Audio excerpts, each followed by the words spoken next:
자, 그럼 지난 시간에서 10번 동산 물건의 변동과 그래서 필요한 개념들을 설명을 합니다. 그러니까 법률행위는 부동산 양도가 그 효력을 발생하기 위해서는 인도까지 해야만 됩니다. 근데 인도 방식은 네 가지가 있다. 자, 일단 자동차를 가지고 예를 들게요. 근데 자동차는 엄격하게 말하면은 제 설명은 틀려요. 자동차의 소유권이 변동하려면 뭐요? 자동차는 권리관계가 등록이 되죠. 등록해야 됩니다. 인도가 아니에요. 근데 자동차를 대표 동산이라고 보고 설명을 합니다. 이미 전제를 깔았어요. 그래서 갑이 자신 소유의 자동차를 을에게 매도합니다. 매도인, 매수인이다 그죠? 대표 동산을 매도했다. 뭐 법률 행위란 동산 물건의 변동 맞죠? 그 변동이 일어나려면 뭐요? 동산을 인도까지 해야만.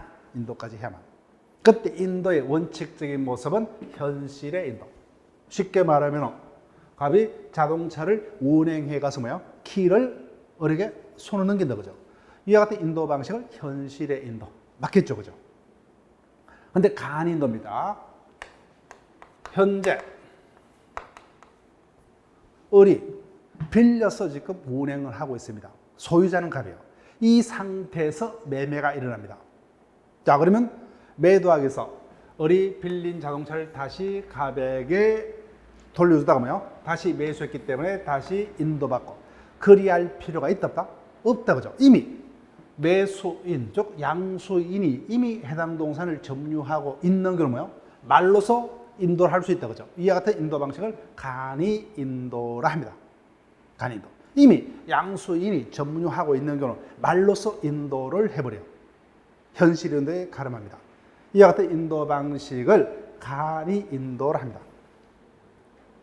자, 반대로 볼게요. 점유 계정.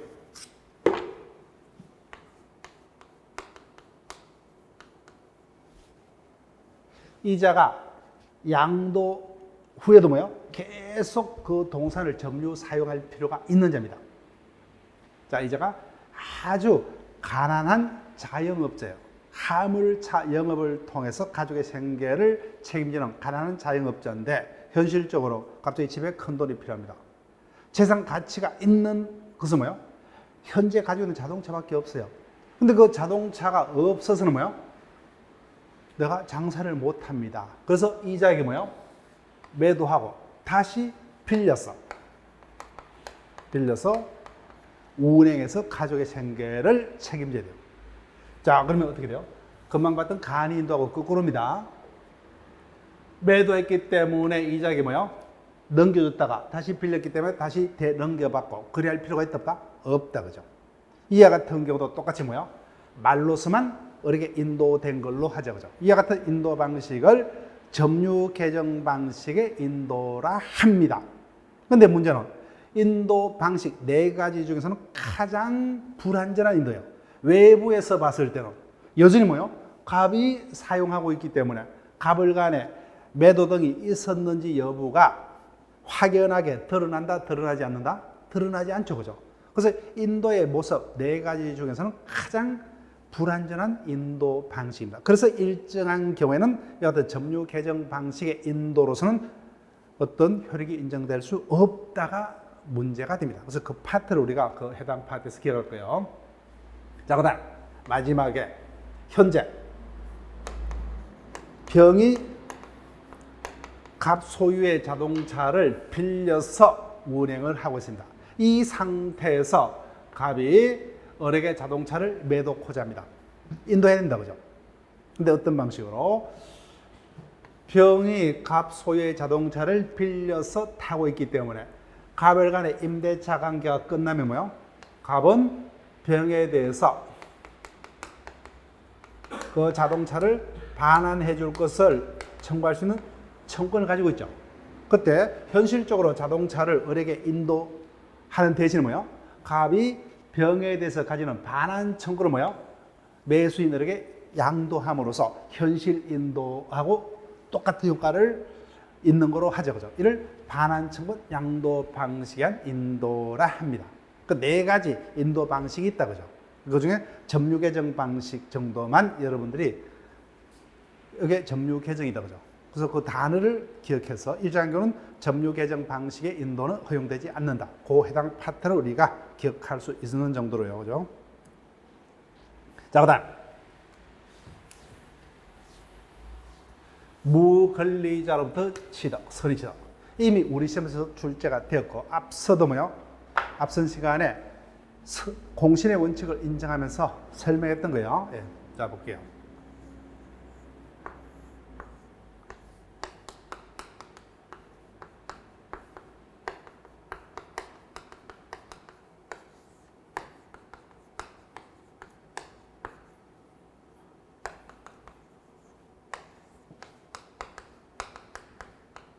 현재 A가 해당 동산인 자전거의 진정한 소유자입니다.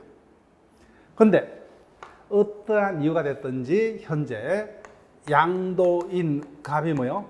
점유하고 있습니다. 빌려서 가지고 있던 뭐요? 훔쳐서 가지고 있던, 주어서 가지고 있던 현재 갑이 해당 동산을 점유하고 있다. 그래서 뭐요? 자기 그냥 이자에게 거래를 통해서 팝니다. 그때 양도인이 무권리자일지라도 뭐요? 양수인이 그 공시 방법을 믿고 거래를 통해서 선의 무과실로 뭐요? 취득하게 되면 즉시 해당 동산의 소유권 취득을 인정을 하자. 이를 선의 취득 제도라 합니다. 즉 양도인의 점유의 공신의 원칙이 인정되는 제도입니다. 자, 평온 공연. 예. 느낀 대로 읽으시면 되죠. 평온, 평화롭게, 공연 드러내놓고 그죠. 반대로 뭐요? 은밀하게, 비밀리에 그런 의미요. 동산을 양수한 자가 선이고 가실 없이 그 동산을 점유한 경우에는 양도인이 정당한 소유자가 아닌데도 뭐요? 양수인 보호를 해서 즉시 해당 동산의 소유권 취득을 인정하자. 그죠? 이를 선의 취득 제도로 하고 이미 우리 시험에서 출제가 되고 또 물권법 총론에서 언제든지 다시 출제될 수 있는 논점입니다. 그런데 이와 같은 선의 취득 제도에서는 다시 250조와 251조의 어떤 특례 규정을 두고 있습니다. 자, 이 파트가 한번 우리 시험에서 답이 된 적이 있습니다. 자, 일단 개념 정도로만 기억하시고 자세한 것은 우리가 본격적인 수업 시간에서 이 부분을 분석을 할 거예요. 자, 물건의 소멸로 갑니다. 자, 우리가 민법 총칙 시간에 권리의 변동. 변동은 크게 세 가지 모습이죠. 없던 권리가 생겼다, 그죠? 있던 권리가 변경이 됐다. 있던 권리가 뭐요? 소멸이 되었다, 그죠? 이를 통해서 변동. 그래서 권리 중에서 뭐요? 물건의 변동. 물건이 발생하고 뭐요? 변경하고 소멸한다. 그래서 그 물건이 소멸을 하는 원인은 여러 가지가 있겠죠. 자, 그 중에 하나가 뭐요? 대표적인 목적물의 멸시죠, 그죠? 예. 그 다음, 소멸시효. 물건의 종류는 총 8가지입니다. 근데 그 물건 중 소멸시효의 대상이 될 수 있는 것은 용익 물건의 하나입니다.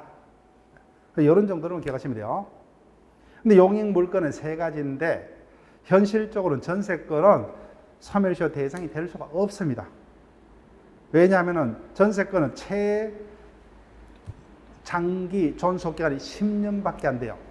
그 현실적으로 전세권은 소멸시효가 완성이 되었느냐 되지 아니했느냐에 관한 다툼이 생길 수가 있다 없다? 없다. 현실적으로 다툼이 생길 수 없어요. 그래서 그에 대한 판례는 있을 수 없죠. 그럼 문제가 될 수 없어요. 그래서 하여튼 용익 물건은 이렇게 보시면 돼요. 동의? 권리자가 자신의 권리를 원해서 포기할 수 있죠. 그래서 내가 가지는 지상권을 포기하겠다, 그죠? 전세권을 포기하겠다, 저당권을 포기하겠다. 그래서 포기했으면 소멸이 됩니다. 그다음 여기서는 혼동의 개념을 설명할게요. 자, 이 혼동 파트가 아직까지 우리 시험에서 본격적으로 다뤄진 바가 없어요. 물권법 총론에서 아직까지 지문화되지 않는 주요 논점 중에 하나입니다. 혼동은 언젠가는 한 번은 다뤄질 수가 있는 논점이에요. 혼동이 뭐냐?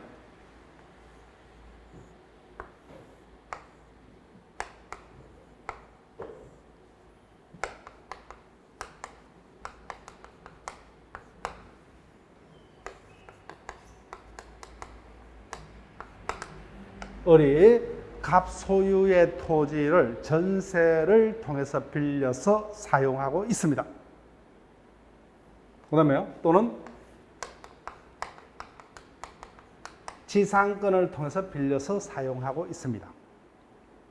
그때 자신의 부동산은 뭐예요? 이자에게 전세 또는 지상권으로 빌려주는 자는 뭐예요? 설정자, 전세권 설정자 또는 지상권 설정자라 합니다. 그런데 이자가 사후에 해당 토지의 소유권을 취득을 해버렸어요. 그 토지는 뭐예요? 갑으로부터 매수했다든지 뭐 상속받았든지 그죠? 소유권을 취득을 했습니다. 그러면 객체는 토지 하나입니다. 그런데 그 토지의 전세권자도 되고 소유권자도 되고 그럴 필요가 있다 없다? 없죠, 그죠? 즉 하나의 객체 위에 양립할 수가 없는 두 가지 이상의 물건이며 동시에 한 사람에게 기속이 됐다, 그죠? 그때 나머지 하나의 권리는 양립할 수 없는 권리는 소멸합니다. 이를 혼동이라 하는데 이 경우에 을에게 인정된 전세권, 지상권, 소유권 중 어떤 권리가 당연히 소멸하겠어요? 이와 같은 권리가 소멸하겠죠. 이런 권리는 통틀어서 어떠한 물건이요? 제한 물건이란다, 그죠? 따라서 소유권과 제한 물건이 동일인에게 기속하면 뭐요? 당연히 성질상 어떠한 권리? 제한 물건이 혼동으로 소멸한다, 그죠? 소멸합니다.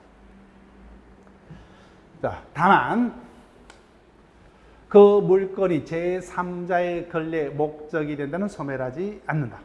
원칙적으로는 이와 같은 현상이 발생하면 제한 물건 혼동으로 소멸해요. 근데 우리가 이론 시간에 다루겠지만 민법상의 권리 중 저당권의 객체가 될 수 있는 권리는 두 가지밖에 없어요. 지상권과 전세권밖에 없습니다. 그래서 을의 전세권 또는 지상권 위에 병이 다시 저당권을 취득했어요.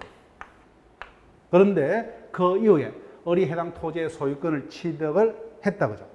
그런데 이때 병이 없다면은 을의 지상권, 전세권은 혼동으로 소멸합니다. 그런데 을의 전세권, 지상권에 병이 저당권을 가지고 있는 경우, 그때는 뭐예요? 을이 토지의 소유권을 취득을 했더라도 뭐예요? 전세권, 지상권은 혼동으로 소멸하지 않는다. 만약에 소멸된다면 뭐예요? 이자에게 엄청난 불이익을 가져다 주기 때문에. 따라서 이와 같이 제3자의 이익을 위해서 이와 같은 경우는 혼동으로 해당 권리가 소멸하지 않습니다. 그 다음 소형이라고 보시면 되죠, 그죠? 그래서 이 부분은 제목 정도는 보시면 돼요. 본격적으로는 우리 시험하고는 상관없어요. 자, 지금까지 물권법 총론 파트에서는 일단 두 문제를 예상하면서 진행할 겁니다. 그래서 각 하나의 은하의 논점에서 단일 문제로 출제될 수도 있고 전반적으로 어떤 종합적인 형태의 문제가 뜰 수도 있습니다.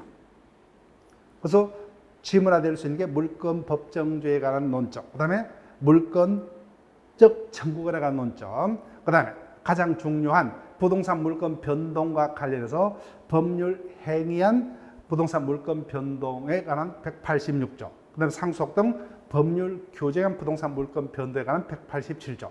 그래서 어떤 부동산 물권의 변동이 있을 때 그것이 뭐예요? 186조 법률 행위한 부동산 물권의 변동에 해당하느냐 아니면 상속 등 법률 규정에 의한 부동산 물건의 변동에 해당하느냐, 그 파트가 가장 중요하고, 그 다음에 부동산 물건의 변동과 관련해서는 출제될 수 있는 파트가 250조부터 249조부터 251조까지의 선의 취득에 관한 논점. 여기까지는 다 지문화 됐습니다. 아직까지 지문화 안 됐던 게 금방 봤던 혼동에 관한 논점. 그래서 여기까지가 물권법 총론에서는 지문화될 수 있는 주요 논점입니다. 나머지 파트는 시험하고는 상관없어요. 자, 강론으로 갑니다. 강론. 자, 강론에서는 점유권부터 저당권까지 그죠? 개별 물건에 관한 내용들을 다루고 있습니다. 그 중에 점유권, 나머지 물건은 뭐예요? 본권이라 합니다. 통틀어서 본권 중에서는 소유권과 소유권에 제한된 일부의 권능만을 객체란 제한 물건으로 나눠지고, 그때 제한 물건은 다시 용익 물건,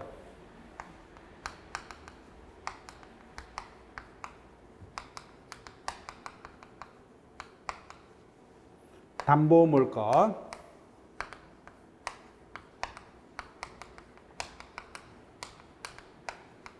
총 민법상 8가지 물건이 있습니다. 그 중에서 점유권에서 한 문제, 그 다음에 소유권에서 한 문제 내지 두 문제, 여기서 한 문제 내지 두 문제, 전세권과 지상권을 위주로, 유치권, 지역권, 저당권에서 한 문제 또는 두 문제, 저당권을 위주로 유치권과 저당권에서 주로 출제가 될 겁니다.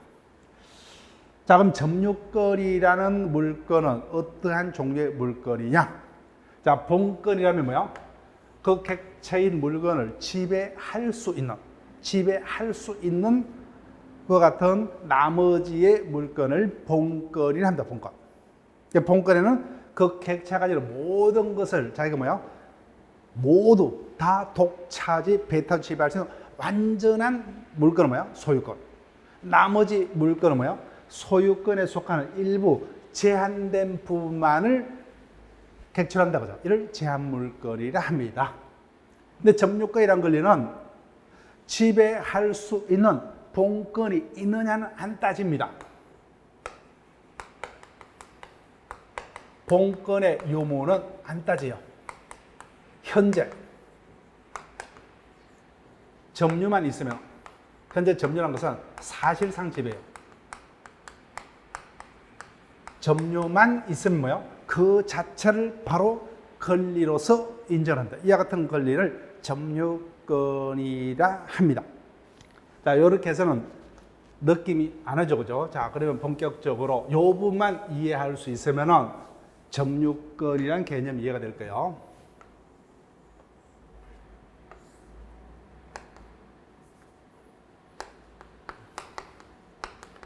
자전거가 있습니다.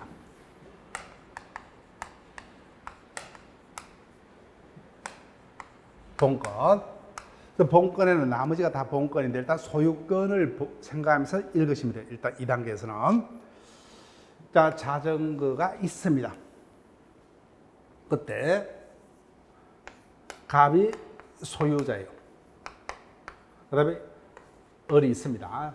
볼게요. 먼저 갑입니다. 자전거를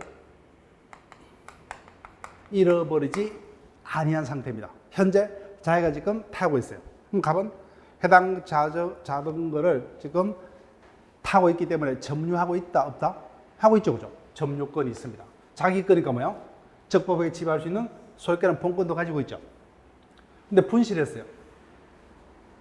잃어버렸습니다. 현재 그 자전거를 점유하고 있다, 점유하고 있지 않다? 점유하고 있지 않죠. 그렇지만 자기 거니까 여전히 뭐요?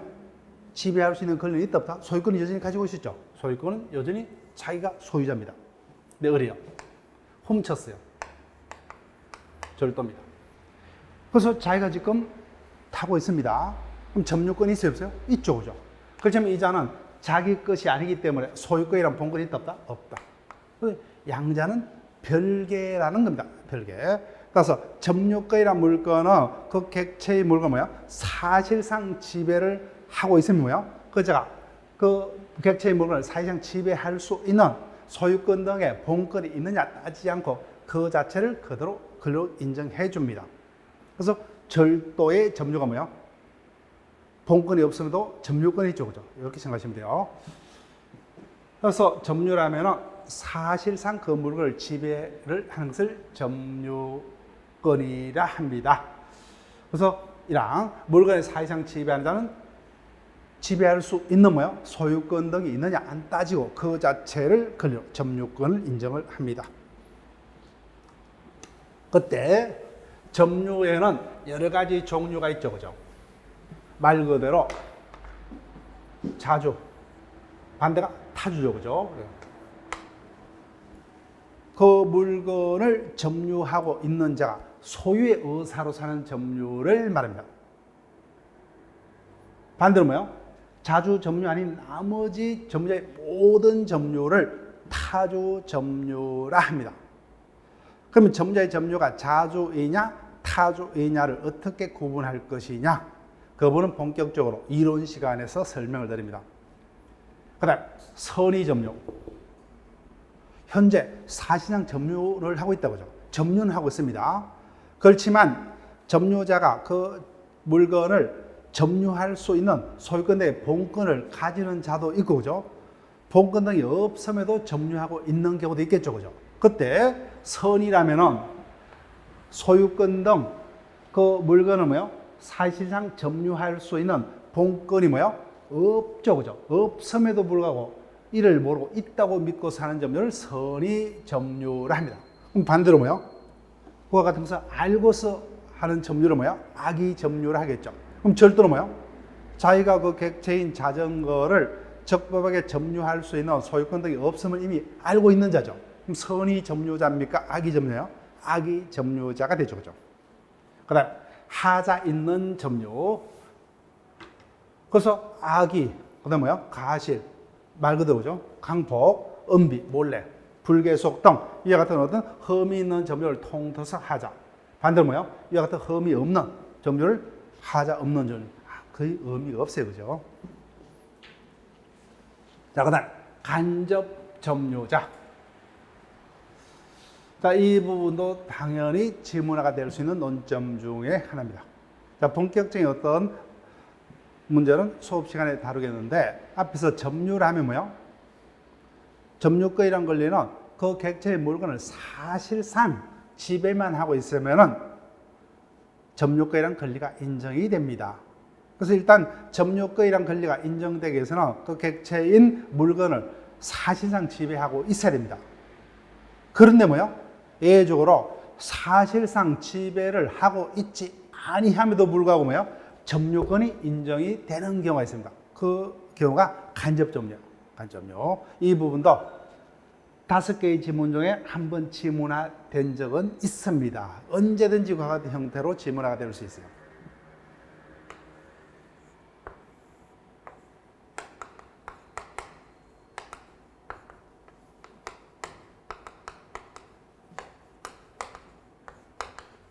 자, 그러면 현재 어리가부터 자동차를 빌려서 점유 사용을 하고 있습니다. 그러면 현재 사실상의 지배는 누가 하고 있어요? 어리하고 있다, 그죠? 갑은 사실상의 지배는 하고 있다, 있지 않다? 있지 않습니다. 그럼에도 불구하고 뭐요?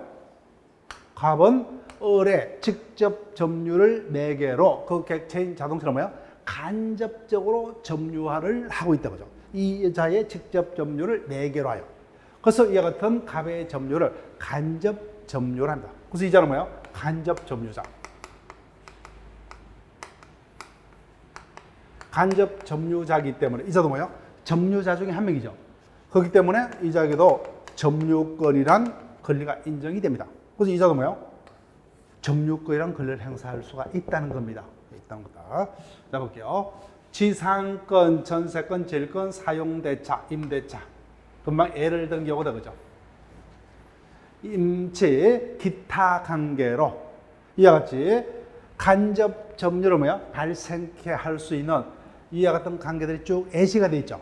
예시가 되어 있습니다. 이와 같은 관계를 점유 매개 관계랍니다. 직접 점유와 뭐야? 간접 점유를 매개하는 관계에서 점유 매개 관계. 이와 같은 점유 매개 관계로 타인으로 하여금, 이때 타인은 누구를 말합니까? 이자죠, 그죠? 직접 점유자인 임차인 등을 말합니다. 타인으로 하여금 물건을 점유케 한 자, 갑이다, 그죠? 임대인 등을 말해요. 이런 자들도 사실상의 지배는 없지만 직접 점유자인 을을 통해서 뭐야? 간접으로 해당 물건을 점유하고 있다 해서 간접 점유자라 합니다. 그래서 예외적으로 뭐야? 사실상 지배가 없음에도 불구하고 점유권 인정되는 경우, 반대가 점유 보조자입니다. 195조에서 규정을 두는데 타인의 지시를 받아서 물건에 대한 사실상 지배를 하는 자를 점유 보조자라 합니다. 자, 대표적인 자가 식당 종업원이라든지 가정부, 가게 뭐야? 옷가게 점원 등입니다. 자, 예를 들어 볼게요. 사정이요.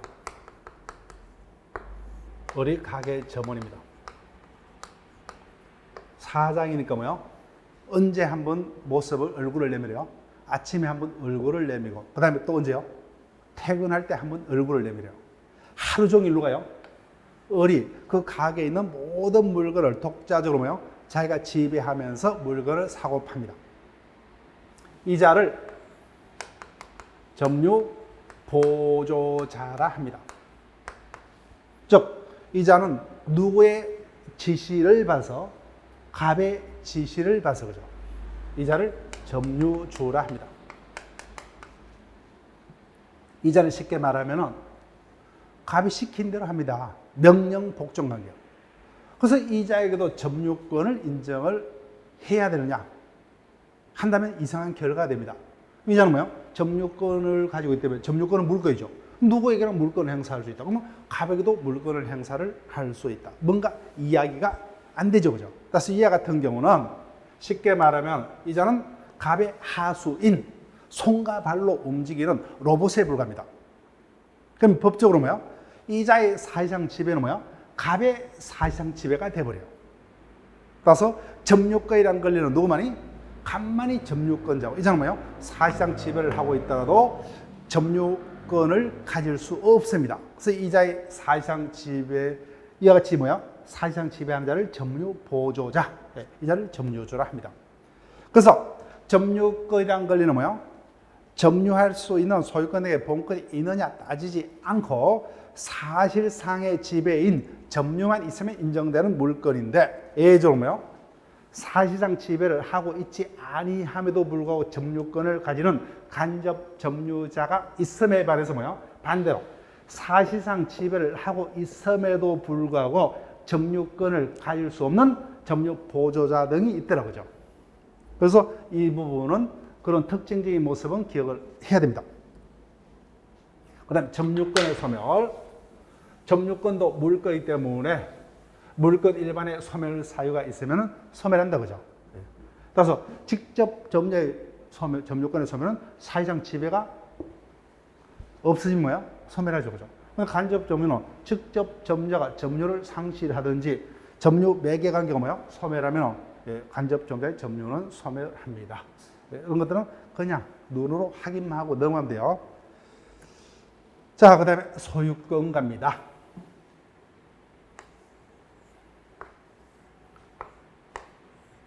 갑이 소유권이라는 권리를 가지고 있습니다. 소유권자예요. 그러면 이렇게 그리면 집이다 그죠? 예, 건물입니다. 그럼 갑은 자기 멋대로 누구의 간섭도 없이 그 객체를 사용할 수 있고 그 객체를 뭐요? 임대 등을 통해서 수익할 수 있고 그 다음에 타인에게 매매 등의 처분을 통해서 처분할 수 있죠. 이와 같이 소유권은 그 객체에 속하는 모든 이와 같은 권능을 뭐요? 자기가 모두 다 가지죠. 즉 객체에 속하는 이와 같은 모든 권능을 자기만이 완전하게 배타적으로 지배하는 물건. 그래서 소유권이라고 다른 말로 완전한 물건, 전면적 물건이랍니다. 이게 소유권이죠, 그죠? 그래서 소유권은 이와 같은 세 가지 모든 권능이 포함된 게 소유권이에요. 아직까지 우리 시험에 출제된 법 좀 한번 물어볼게요. 앞선 시간에 물권 법정주의를 배웠다, 그죠? 그때 갑이 소유자예요. 을과 합의하에 뭐요? 사용 수익 권능을 인정치 않는 소유권을 이자에게 물려주겠다. 그와 같은 내용의 어떤 물권 약속은 인정된답니다? 안 됩니다. 왜요? 물권 법정주의이기 때문에. 소유권이라는 물건은 뭐요? 이와 같은 모든 권능을 가진 게 소유권이에요. 근데 자신들의 합의만으로 뭐요? 권능 중 일부를 없애는 이와 같은 형태의 소유권은 만들어낼 수가 없죠. 여기 물권 법정주의예요. 물권 법정주의. 그래서 그 부분 언제든지 출제될 수가 있는 논점. 이론서에 그 판례가 적혀 있을 겁니다. 자, 그 다음. 소유권의 문제. 소유권은 절대적 권리는 아니죠. 그죠? 일정 한계가 있어요. 그래서 토지를 소유하고 있는 자는 뭐요? 그 정당한 이익 범위 내에서만 소유권이 인정이 됩니다. 공중과제예요, 그죠? 자, 그래서 토지를 가지고 있어요. 상공에 비행기가 지나갑니다. 왜 내 땅이에요, 그죠? 내 토지의 소유권을 침해했으니까 통과를 하려면 뭐요? 통행료를 달라. 할 수 있다, 없다? 없다. 거기까지는 뭐요? 항공기가 운행하는 그 공간까지는 소유권이 미치지 못하죠, 그죠? 또한 내 토지 밑으로 엄청난 깊이의 어떤 국가에서 지하 공사가 있습니다. 수직으로 내릴 거면 내 땅 밑입니다. 내 땅 밑에서 뭐요? 이와 같은 지하 공사를 하기 때문에 배상해달라, 보상해달라. 일정한 경우는 뭐요? 되는 경우도 있고 되지 않는 경우도 있죠, 그죠? 어떤 경우는 보상을 청구할 수 있어요? 소유권 범위에 속하면, 그죠? 근데 그 소유권 범위를 벗어나면 뭐요? 그때는 못합니다. 못해요. 구체적 범위는 바뀌겠죠. 과학의 발달 정도에 따라서는. 자, 그래서 국가에서 어떤 교통난 등을 해소하기 위해서 지하철을 공사하는 경우도 있고, GTX를 아직까지는 뭐요? 완성된 바는 없지만 GTX를 깔겠다, 그죠? 자, 우리 상식적으로 지하철 공사와 GTX 공사는 어느 것이 더 어려워요? 당연히 GTX가 더 힘들겠죠. 더 깊은 공간에서 지하철을 건설하기 때문에. 근데 실질적으로는 왜 GTX를 깔려고 합니까? 현실적으로 국가에서는 최종적으로 공사비 자체는 당 GTX가 더 들어갈 거예요. 그렇지만 최종적인 어떤 사업비는 어디가 더 많을 수 있어요? 지하철 공사가 더 많을 수가 있습니다. 왜요? 지하철은 공사비뿐만 아니라 토지 보상비까지 필요합니다. 그죠?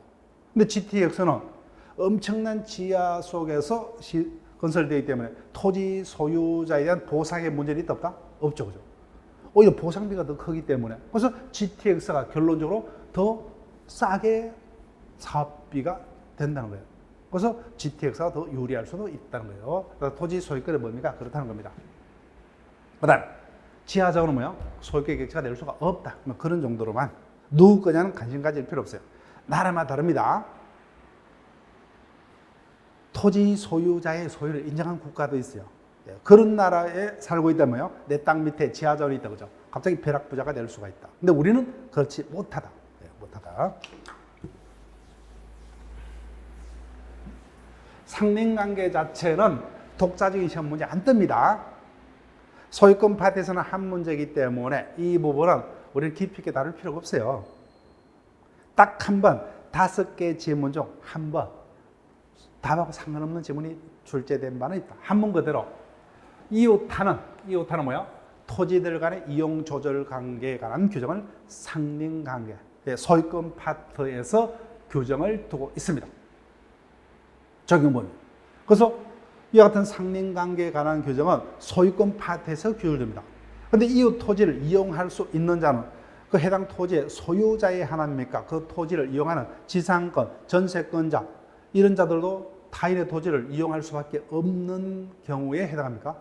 후자죠, 그죠? 그래서 그 해당 토지의 소유자뿐만 아니라 그 토지를 이용하는 뭐예요? 나머지 지상권자, 전세권자 등도 뭐예요? 일정한 목적의 타인의 토지를 이용할 수밖에 없죠. 그래서 상린권에 관한 규정은 소유권에 관해서 뭐예요? 규정하고 나머지 이런 경우도 똑같이 필요하기 때문에 준용하는 규정을 두고 있습니다. 자, 그 다음 취득시효. 소유권 파트에서 한 문제가 뜬다면 공동소유, 공유를 위주로 출제가 될 겁니다. 두 문제가 뜬다면 여기가 뜹니다.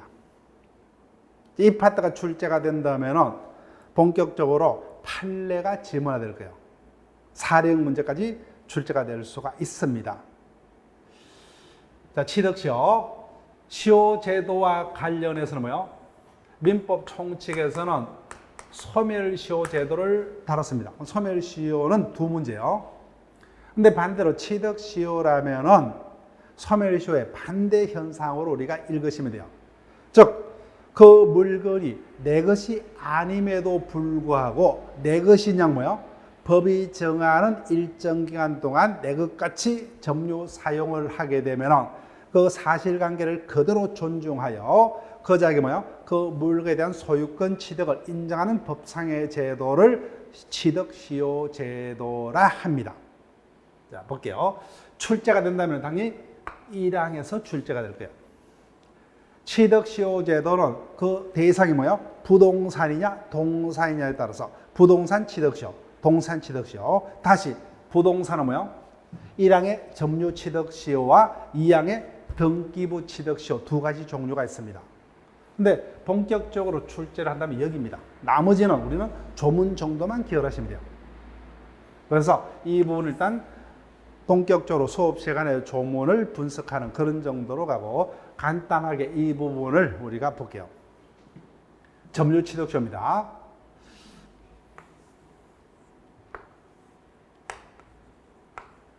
토지가 있습니다. 갑이 소유재요. 그런데 현재 을이 점유 사용을 합니다. 자, 볼게요. 20년간 시효 취득이 되려면 을이 점유 사용을 할 때 소유의 의사로, 이것을 줄여서 자주 점유, 소유의 의사로 평온공연하게 부동산을 점유를 합니다. 그럼 엔더. 여하튼 20년에 소유의 의사로 인한 점유 사용만은 소유권자가 될 수 없죠. 그죠? 엔더. 이를 이유로 등기까지 하면 이자가 해당 부동산에 대한 소유권자가 됩니다. 이와 같은 제도를 점유 취득 시효라 합니다. 자, 그러면 최종적으로 점유 취득 시효가 완성되기 위해서는 등기 없이는 이자가 소유권을 취득 못합니다. 어떻게 속이더라도 그죠? 자, 그러면은 이와 같은 지문은 각종 시험에 마구마구 등장했던 지문 중에 하나입니다. 미등기 부동산을 20년간 소유여서로 평공연하게 점유 사용하게 되면은 그때는 등기 없이도 20년이 경과하면서 즉시 해당 부동산의 소유권을 취득한다. 안 돼요. 점유 취득 시효는 어떠한 화력이 문구로 나를 현혹을 시키더라도 최종적으로 등기치 아니하면 소유권을 취득할 수가 없습니다. 등기해야 돼요. 따라서 등기하기 전까지는 이자는 아직까지 소유자가 아니죠. 그러니까 소유자가 아니기 때문에 이자는 채권자에 불과하죠. 그죠? 시효 취득 완성을 이유로 등기를 자신 앞으로 넘겨달라는 것을 청구할 수 있는 등기 청구권을 가진 채권자에 불과합니다. 근데 본격적으로 이 부분이 본격적으로 우리가 수업 시간에 다룰 부분이에요. 따라서 이자는 등기까지 해야만 소유권자 됩니다. 그래서 시효 취득이 완성되면 245조 1항에 의해서 자신 앞으로 등기를 넘겨줄 것을 청구할 수 있는 등기 청구권이 을에게 발생을 합니다. 그래서 등기 청구를 행사해서 자신 앞으로 등기를 넘겨받으면 소유권자 돼요. 그런데 이자는 채권자에 불과하기 때문에 채권은 누구에게만? 특정한 의무자에게만.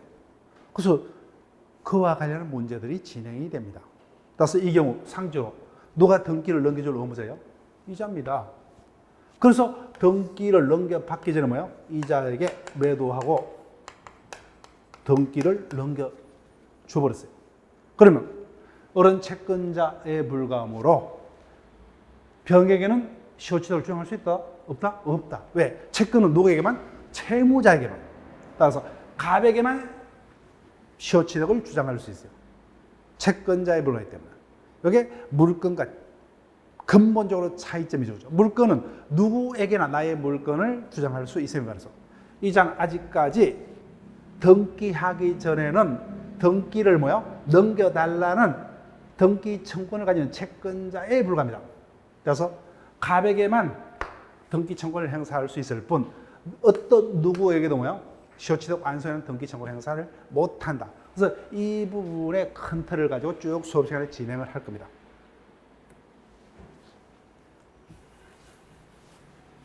자, 그래서 부동산의 취득시효를 뜨는데 그것도 뭐야? 점유취득시효를 가지고. 다시 한번.